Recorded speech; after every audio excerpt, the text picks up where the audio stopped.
السلام علیکم ورحمۃ اللہ وبرکاتہ نحمدہ ونصلی علی رسولہ الکریم اما بعد۔ ہمارے رسول 40 برس کی عمر میں جب اللہ نے آپ کو رسول بنانا چاہا، اس سے پہلے آپ کو اکیلے رہنا بہت پسند تھا۔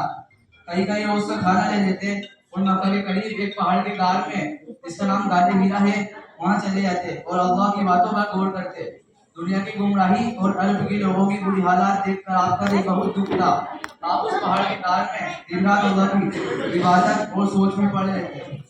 ایک دن ایسا ہوا کہ اللہ کا وہ فرشتہ جو اللہ کا کلام اور پیام لے کر رسولوں کے پاس آتا ہے آپ کو نظر آیا۔ اس فرشتے نے اللہ کا سب سے پہلا بھیجا ہوا پیام جس کو وحی کہتے ہیں محمد رسول اللہ صلی اللہ علیہ وسلم کو سنایا۔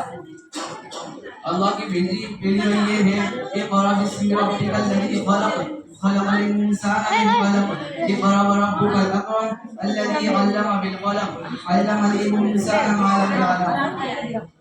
اس وحی کا ترجمہ یہ ہے اس خدا کا نام پر جس نے پوری کائنات کو پیدا کیا، جس نے جمے ہوئے خون سے انسانوں کو بنایا۔ پر تیرا خدا بڑا ہی کریم ہے جس نے قلم کے ذریعے علم کو سکھایا، انسان کو وہ بتایا جو وہ نہیں جانتا تھا۔ یہ ہمارے رسول اللہ صلی اللہ علیہ وسلم اس وحی کا آنا تھا کہ آپ صلی اللہ علیہ وسلم پر اپنی منحقق تعلیم کا بڑا ہی بوجھ ڈال دیا گیا۔ نادانوں کو بتانا، انجانوں کو سکھانا اور اندھیرے میں چلنے والوں کو روشنی دکھانا آپ کا کام ٹھہرایا گیا۔ آپ اس کام پہ ڈر کی وجہ سے آپ کا دل کاپ گیا۔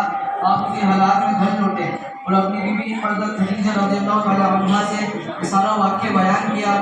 حضرت خدیجہ رضی اللہ تعالیٰ عنہا نے آپ صلی اللہ علیہ وسلم کو تسلی دی اور کہا کہ آپ غریبوں پر رحم فرماتے ہیں، بے قصوں کی مدد کرتے ہیں اور جو قرضوں کے بوجھ کے نیچے دبے ہوئے ہیں ان کا بوجھ ہلکا کرتے ہیں۔ اللہ تعالیٰ اس آدمی کو یوں نہ چھوڑ دے گا۔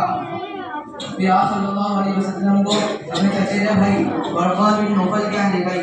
ورقہ عیسائی ہوئے تھے، وہ عبرانی زبان جانتے تھے اور حضرت موسیٰ علیہ السلام کی کتاب توریت اور حضرت عیسیٰ علیہ السلام کی کتاب انجیل بھی پڑھے ہوئے تھے۔ انہوں نے خدا کے رسول سے پورا مجمع سنا، پھر کہا کہ یہ خدا کا وہی فرشتہ ہے جو حضرت موسیٰ علیہ السلام پر بھی اترا تھا۔ پھر کہا کہ کاش اس وقت میں طاقتور اور تندرست ہوتا جب تمہاری قوم تمہیں گھر سے نکال دے گی۔ پھر آپ صلی اللہ علیہ وسلم نے پوچھا کیا ایسا ہوگا؟ ورقہ نے کہا آپ پورا بیان لے کر آئے ہیں۔ اس کے ساتھ آپ صلی اللہ علیہ وسلم سے پہلے جو بھی آیا اسی قوم نے اس کے ساتھ ایسا ہی کیا۔ اختلاف یہ ہے کہ اس کے ساتھ کچھ ہی زور بعد ورقہ نے انتقال کیا۔ ابھی آپ صلی اللہ علیہ وسلم نے اپنا کام شروع کیا تھا کہ اللہ کا حکم آیا۔ اس وحی کے آنے کے بعد آپ صلی اللہ علیہ وسلم پر فرض ہو گیا کہ خدا پر بھروسہ کر کے کھڑے ہو جائیں، لوگوں کو خدا کی باتیں سنائیں، خدا کی بڑائی بولے، لوگوں کو گندگی اور ناپاکی کی باتوں سے بچیں اور بچائیں۔ اللہ تعالیٰ ہم سب کو اللہ کے حکم اور نبی کریم صلی اللہ علیہ وسلم کی طریقوں پر چلنے کی توفیق عطا فرمائے۔ آمین۔ وآخر